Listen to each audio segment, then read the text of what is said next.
She was 16, maybe 17.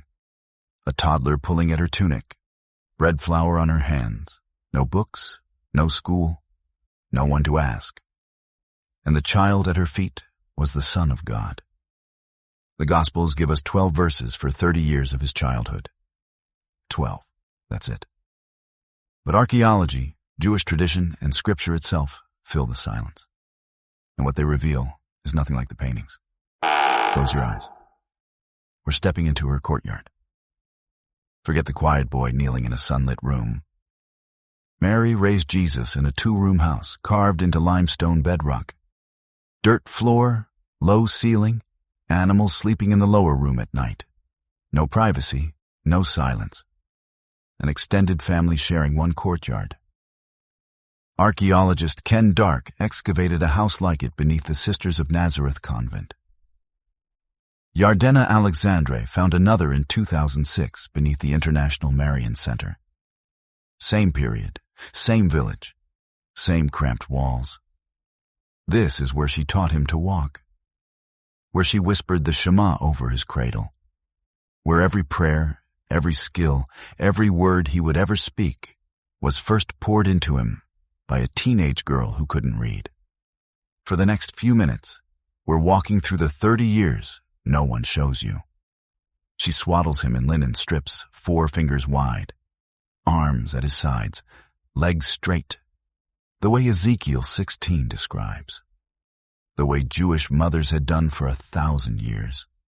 She nurses him for 3 years. That was normal. The Talmud records it. 2nd Maccabees mentions it. In a world without formula or clean cow's milk, her body was his survival. And infant mortality in first-century Galilee ran around 30%. A cough could kill. A fever could kill. She watched him constantly. She slept with him pressed against her body. Every night, she spoke the same words Jewish mothers had whispered for centuries. Hear, O Israel, the Lord our God. The Lord is one. The Shema, Deuteronomy 6:4. The words Jesus would later call the greatest commandment. He didn't discover them as a rabbi. He learned them from her in the dark before he could speak. At age 3, the teaching began.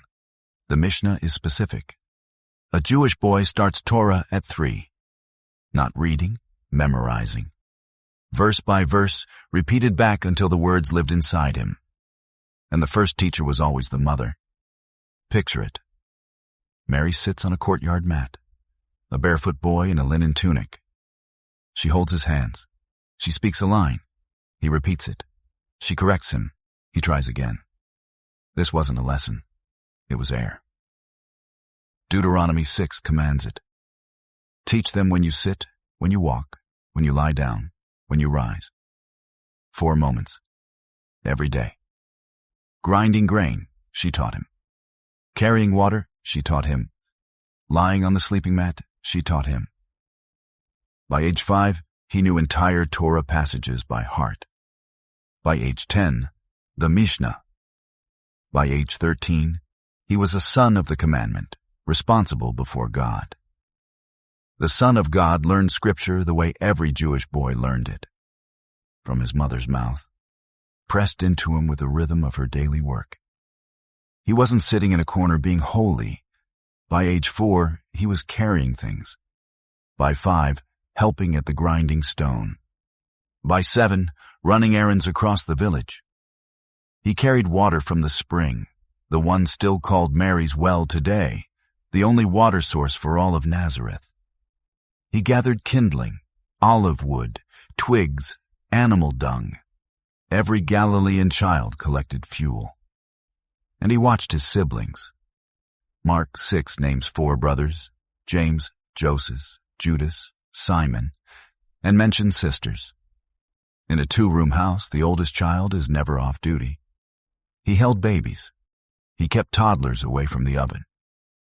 He carried them on his hip when Mary's hands were full. By 12, he was carrying Joseph's tools.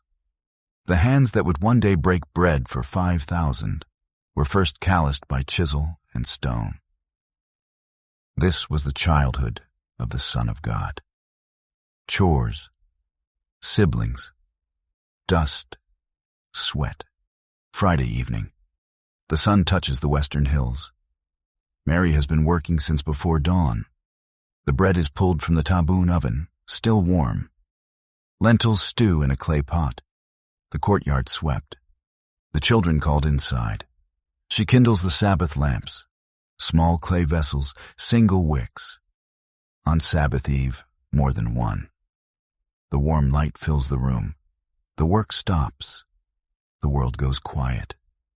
She speaks the blessing.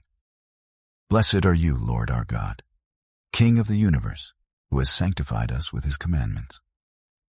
Jesus watches her. Every Friday. For 30 years. The same motion. The same words. The same pause as the village falls silent. The family gathers on the mat. No table, no chairs. Mary serves the bread. Jesus, as the oldest son, breaks pieces and passes them to his siblings. The wine is blessed. Decades later, in an upper room in Jerusalem, Jesus will take bread, break it, and hand it to his disciples. He had been doing that motion since he was a child. He learned it from his mother. He was 12 when she lost him. Luke 2. Passover in Jerusalem. 80 miles on foot. The whole village traveled together. Women and children in one group, men in another. Caravans of relatives walking in the dust. On the way home, they walked a full day before Mary realized he wasn't with them. A full day. For a modern mother, this sounds like negligence. It wasn't. In a caravan of dozens of cousins and aunts, children moved between groups. Mary assumed he was with Joseph. Joseph assumed he was with Mary. By evening, neither of them had seen him. They turned around. 3 days of searching a city of 50,000 for her 12-year-old. 3 days of prayer, tears, and imagining every disaster. She found him in the temple, sitting with the teachers, asking questions, answering questions. The scholars were amazed, and Mary said the words every mother who has ever lost a child would say. Son, why have you treated us like this? Your father and I have been searching for you in great anxiety. He answered, Why were you searching for me? Did you not know I must be about my father's business? She didn't understand. Luke tells us that plainly. But then comes the line that breaks you. His mother treasured all these things in her heart. Mary didn't understand her own son, but she held every moment, every strange word, every unexplainable thing. Decades later, when Luke was gathering material for his gospel, Mary is almost certainly where the childhood stories came from. She was the first witness, the first disciple. She held it all quietly. For 30 years. Step back now, the swaddling bands. The Shema whispered over his cradle. The first Torah verses on his tongue at 3. Water carried from the spring. Siblings on his hip. The chisel. The scrolls at Bet Sefer. The Sabbath lamps every Friday. The bread broken and passed. The 3 days she searched. This was her life. Not for a season. For 30 years. A teenage girl in a village of 400 people raised the Son of God in a 2-room house with a dirt floor, grinding grain before dawn, teaching scripture with the rhythm of daily work. No books, no school, no formula, oil lamps, a sleeping mat. The Torah memorized in her own voice, and she did the work anyway. The hands later nailed to a cross were first held by hers when he learned to walk. The voice that preached the Sermon on the Mount first repeated the Shema back to her in a dark courtyard. The man who fed 5,000 first helped his mother pass bread to his brothers. When Jesus said, "Blessed are the meek," he was describing her. When he said, "Love your neighbor," she had lived it in a 2-room house with 7 children and no privacy. When he taught the crowds, he was speaking from the rhythm she built into him before he could read. And here's the quiet truth. If you have ever raised a child with no idea what you were doing, if you have ever spoken the same prayer over a cradle night after night and wondered if it mattered, you are closer to Mary than any painting has ever shown. She didn't know who he would be. She showed up every day, ground the grain, lit the lamp, spoke the prayer, and kept going. And the Son of God became who he was, because a teenage girl in a village no one remembered did the ordinary work of mothering for 30 years. If this changed how you picture his childhood, subscribe. Share this with a mother who is tired tonight.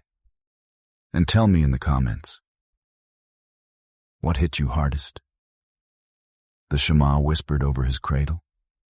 The 3 days she searched? The bread at the table? I read every one. See you in the next.